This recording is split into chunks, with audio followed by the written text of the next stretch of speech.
If you're looking for a reason for you and your family to get out the house and explore, here's one.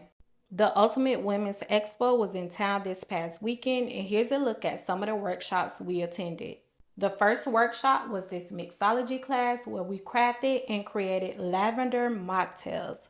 When I tell you this mocktail was so good, I've never had a lavender mocktail before, and it was so delicious. Me and my family truly enjoyed this.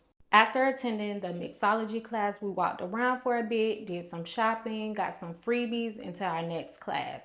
This painting session was scheduled next. We painted beautiful sunset on the beach. This was pretty cool. I think we all did a pretty good job. Next up was silk art, which is something I've never done before. We got to play with some vibrant colors and just really had a chance to explore our creative side. My silk art was lifted first and it kind of reminded me of an x-ray. My brother's was next and his was so cute and so colorful. Look at all the colors. Next up was a cupcake decorating workshop where we made like little roses, little stars. It was so fun.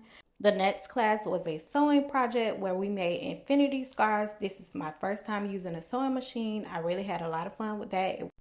The very last thing we did was stop by to get our dry gel manicures from a local state university. Mine turned out so cute, so pink. I loved it. Overall, we had such a good time, and I will definitely be back next year.